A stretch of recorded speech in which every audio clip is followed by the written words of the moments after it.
contato do canal Asa é com o nosso amigo, o comandante Marco Aurélio Rocha, o Roque, que esteve na área do acidente do Concorde da Air France e vai contar como aconteceu isso. Roque, bem-vindo ao canal Asa. Eu queria que você contasse aqui para os nossos amigos, os assinantes do canal Asa, o que você viu lá e como é que pintou esse convite para você ir no local do acidente.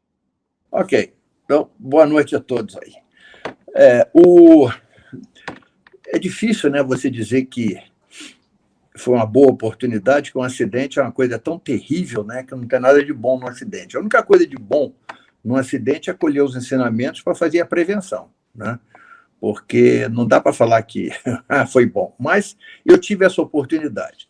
Eu era o safety da TAM, era membro do Safety Advisory Committee da IATA, então eu tinha um bom relacionamento com o pessoal de aviação, de segurança de voo na IATA, e o diretor de segurança de voo, na época, né, comandante da Air France, comandante Bertrand de Courville, era um colega meu do SAC, da IATA, e amigo particular.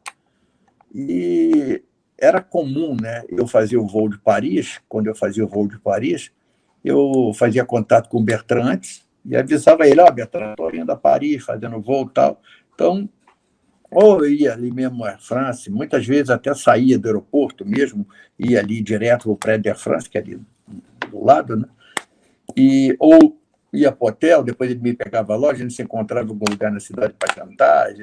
Então, a gente tinha um contato pessoal muito bom. Bom, e aconteceu de eu chegar lá no dia seguinte, né? E eu pensei logo nele, a gente, né, eu tinha até mandado uma mensagem para ele, e pensei logo nele, né, porque um acidente é uma coisa terrível para a empresa e para o safety, então, é aquele problema, né? E eu tinha feito contato com o Bertrand, me colocado à disposição, etc. Quando eu cheguei lá, logo em seguida ele fez contato comigo, falou, Roque, onde é que você está, tal? Eu, ok, estou aqui pronto, então eu vou te pegar, nós vamos lá para o local do acidente. E nós fomos. O local do acidente é muito próximo, né? Colocando assim de uma forma para situar as pessoas, seria como um camarada decolando da pista 27 de Guarulhos e o Campo de Marte seria o Le Bourget, né? Ali nessa, tá? É mais para a esquerda, né? O Le Bourget em relação à pista lá de Paris. E aquela área é super plana, né? É uma área de plantação de cebola, de batata, é uma área super plana ali. E tanto que da estrada, da autoestrada que vai do aeroporto para a cidade, se você olhar para a direita, você vê o local onde foi. E a gente, se bem que nós fomos cortando ali, né? Mas é muito, muito próximo, né? E nós chegamos lá, já estava tudo, evidentemente, né, tudo isolado, e aquele cenário, né, que o avião caiu em cima de um hotel, um pequeno hotel. Bom, e o que houve também, a queda do avião, ele não se espalhou tanto, porque na hora de cair, ele deu a levantada no nariz e girou. Então, ele não caiu, vamos dizer assim, chapado no chão, como seria normal de um avião que teve uma pane, né, na decolagem e não consegue voar e vai batendo em frente, né? Quer dizer, é uma coisa que todos nós, investigadores, podíamos já prever, né? Esse avião está espalhado por aí. Não, o Concorde, ele fez como se fosse uma vírgula no ar, assim, eu vou explicar o porquê, e caiu sobre esse hotel.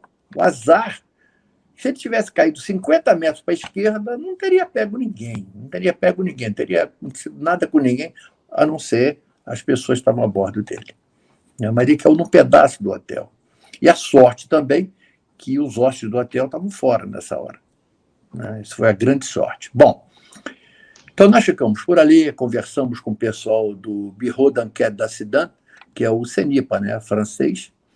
Eu conhecia também 2 investigadores, nós ficamos conversando lá e trocando ideia, né, sobre o que tinha sido visto, não visto, tal. Evidentemente, aquilo ali tudo ia ter que ser visto pelos Flight Data Recorder e Cockpit Voice Recorder, né? Mas tinha muita testemunha. Tem, inclusive, um filme famoso, que eu acredito que muita gente já viu, um caminhoneiro que foi filmando o Concorde voando, pegando fogo, né? Um caminhoneiro. Nós passamos exatamente naquela estrada. O caminhoneiro foi filmando. Então, muita gente viu ali o avião. Tinha um camarada lá, um cara quase em cima dele, coitado. O cara teve aqueles nervosos, estava no hospital, entendeu? Bom, então nós ficamos ali, eu diria a você que nós ficamos ali no local do Concorde, da queda do Concorde, umas 2 horas ali, cerca de 2 horas. E interessante que é uma coisa que as pessoas às vezes não conhecem.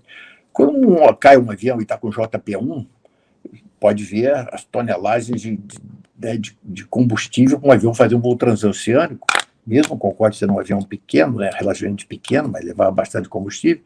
Aquele combustível, nem todo combustível pega fogo na hora, vaporiza dele. Então, fica muito combustível no solo. E o perigo do JP1, do JP4, especificamente o JP4, é que se você cavar no local, ele entrar em contato com o oxigênio de novo, ele ignita de novo. Então, isso aí causou morte de muita gente em local de acidente, no início, que as pessoas não sabiam disso. Então, chegava no local, começava a cavar, chegava numa bolsa de combustível daquela, né, que estava encharcando o terreno ali, quando entrava em contato com o oxigênio, com aquela temperatura ali, aí, puf, né? Então, muita gente já se feriu, até morreu. Na Força Aérea Americana tem alguns casos, inclusive, que eu já ouvi de pessoas que estavam no local. Bom, então nós ficamos ali, conversamos o que tínhamos que conversar, trocamos as ideias, tínhamos que trocar, e voltamos até lá para a Air France. Eu fui para a Air France com ele, e lá na Air France estava aquele clima de consternação, né? Todo mundo consternado mesmo, todo mundo consternado. E o presidente da Air France, porque é uma coisa muito que pouca gente sabe, o Jean-Cyril Spinetta, que era o presidente da Air France, ele gostava de ver a decolagem do Concorde, gostava de mostrar a decolagem do Concorde a eventuais convidados, visitantes, que estivessem com ele lá. E então havia uma ordem no centro de operações da Air France que quando o Concorde estivesse entrando em posição para decolar, eles ligariam para a sala da presidência e avisariam, avisa o presidente que o Concorde vai decolar. Aí dava ali uns 2 minutinhos ali, era a hora que ele chegava à janela e ia, né? Bom, então nessa decolagem ele estava vendo. Ele foi o primeiro camarada que avisou o centro de crise da Air France, que fica embaixo da sala dele. Eu conhecia também lá. Ele desceu, o pessoal dizia que ele desceu correndo na escada ali, da escadinha, desceu correndo e falou: Concorde caiu, o pessoal tomou aquele susto. O que foi, presidente? Não, o Concorde caiu, eu vi o Concorde cair agora. E aí a notícia, né? Claro, aí começou a se alastrar. Mas ele foi a primeira pessoa que viu o acidente do Concorde. Bom, pode imaginar, né, a situação desse camarada, né? Bom, e aí começaram as investigações. Eu acompanhei alguma coisa, por quê? Porque pela minha ligação com o Bertrand, ter estado lá e tudo, então volta e meia, como a gente se conversava, né, regularmente, e a gente conversava e ele me dava um update. E a gente tinha, em seguida tivemos reuniões do SAC da IATA e da ISASE também, então ele fez briefings periódicos para nós o que havia de factual da investigação, evidentemente, factual, né? E uma coisa muito séria na França, na Europa, de modo geral, é que a polícia francesa, por exemplo, vou me ater só à França, a polícia francesa, de imediato, ela abre a investigação criminal. Morreu gente, ou foi ferido, investigação criminal. E corre paralelo mesmo. E eles estão muito acostumados com isso. E isso é um problema, né, muitas vezes, né? Porque o investigador de acidentes, você tem que ter uma boa especialização, né? Para ser um investigador, podendo ser chamado assim. Está cheio de gente aí que se diz isso, mas não é nem de longe. Mas, então você tem que ter experiência naquilo, você tem que ter meios para fazer aquela investigação, você tem que ter vivência naquilo. Bom, e evidentemente um policial não tem isso.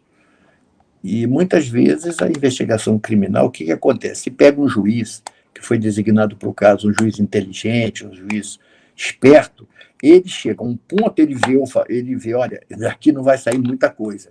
Então, o juiz requer, né, informações ao pessoal especializado realmente. E assim é bom. É muito feito na França, assim, mas a investigação criminal começa a correr. O pessoal da polícia estava lá no local, eles estavam lá direto. Bom, então, muita especulação houve, né, do acidente do Concorde. Muita especulação. Até hoje as pessoas especulam algumas coisas. E a gente não pode esquecer que todo acidente, eu sempre digo isso, todo acidente aéreo, a gente não pode se esquecer de dois componentes muito importantes. Tá? Existe um componente político. Interessa sempre alguém, ou concorrência de empresa, ou país, ou fabricante. Interessa sempre alguém falar alguma coisa, ou positiva ou negativa. E todo mundo conhece o ser humano. Para falar mal, a gente encontra 10. Para falar bem, a gente encontra 1. Né? Normalmente, essa proporção. E esse componente. E o componente, o dinheiro, né? O financeiro, né? Porque aí começa quem paga o quê, quem vai indenizar o quê, né? Então, esses dois componentes estão sempre presentes e muitas vezes as pessoas não se lembram disso. Elas acham que a coisa, o acidente aéreo, interessa a sua aviação, interessa a sua companhia, os aviadores, a quem está na aviação. Não. Todo acidente aéreo tem um componente político, componente financeiro embutido. E o Concorde foi assim. Então, em rápidas passadas, aí descobriram logo, né, evidentemente, que o avião pegou fogo na pista, né, saindo do chão. Né, e foram ver o que é aquilo ali. É uma coisa básica de investigação. Você faz vistoria de pista, claro. E encontraram a famosa peça do DC-10 da Continental lá. Bom, e essa peça que acharam lá foi uma coisa que, opa. E encontraram também uma coisa que muitas vezes as pessoas não falam. Encontraram um pedaço, tá, de 14 quilos de borracha no pneu do Concorde na pista também. 14 quilos, dá cerca de 10 libras, né? Um naco. Aí viram, realmente, aquilo ali tinha sido arrancado de alguma forma. Como é que queria ser arrancado numa pista lisa? Aí foram ligando, né, a peça em si e tal. Bom, e aí viram, né, as filmagens apareceram logo. E logo depois, foi muito fácil, né? Só um detalhe, o Bureau d'Enquête d'Accident, o francês lá, ele é super bem equipado, eu conheço lá, super bem equipado, é o NTSB da Europa, né? E muita gente no mundo, eu diria que a leste do meridiano de Greenwich, ele é mais usado até que o NTSB, a não ser no Japão, que o pessoal se pega muito com o NTSB, mas aqueles países ali todos, eles usam. A África, 99% usam, a França, os países árabes também. Bom, e viram logo, viram que evidentemente, teve um impacto, né, que rompeu o tanque de combustível. Esse impacto até tem uma coisa interessante também, que viram lá na questão na análise dos destroços, o impacto ele rompeu uma vibração, tipo, alguns chamam de onda sônica até, a pancada que deu ali, então deu uma ruptura, não foi só um buraquinho, abriu muito, muito mesmo. Vamos dizer assim, deu um rasgo no tanque de combustível. Bom, e aí jorrou aquele combustível, o motor 2 foi afetado primeiro. Esse motor foi afetado primeiro. Bom, falando em ser afetado, desde o projeto do Concorde, inclusive um dos projetistas do Concorde, ele foi meu amigo pessoal, o Stuart Matthews, ele era o presidente da Flight Safe Foundation, ele no projeto do Concorde, ele é engenheiro novo. Eu conversei muito com ele também sobre o projeto do Concorde. O Concorde é um avião fascinante, né? Então, me explicando, então, o Concorde ele tinha um detalhe que os próprios engenheiros não concordavam muito. Eles tinham que ter investido, segundo o pessoal da engenharia, em segregar melhor aqueles motores, porque eles achavam que se tivesse uma falha catastrófica em um, ia afetar o outro, e não tinha, vamos dizer assim, colocar no português, uma blindagem entre eles. Tá? Eles não esperavam que tivesse um rompimento de combustível, eles falavam muito que uma falha catastrófica poderia afetar o outro. Eles eram geminados, né? 2 a 2 ali.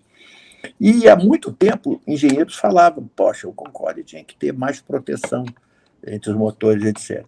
Então, o motor 2 falhou e o motor 1 falhou logo em seguida. Bom, aí vem um aspecto também que pouca gente fala.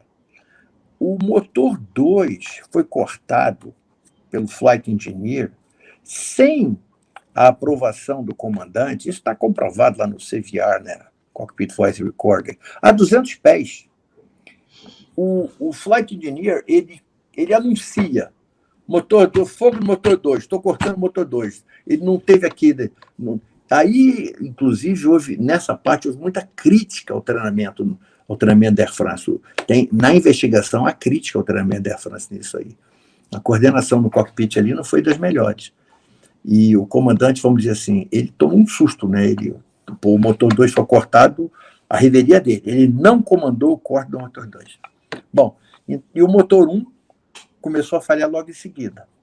Uma coisa, detalhe, né? E abaixo da velocidade de controle. Daí que ele perde o controle. Bom, uma outra coisa também séria é que eles não conseguiram recolher o trem de pouso. O cara comanda trem em cima e o cara fala, eu não consigo, trem em cima, não foi, o trem não...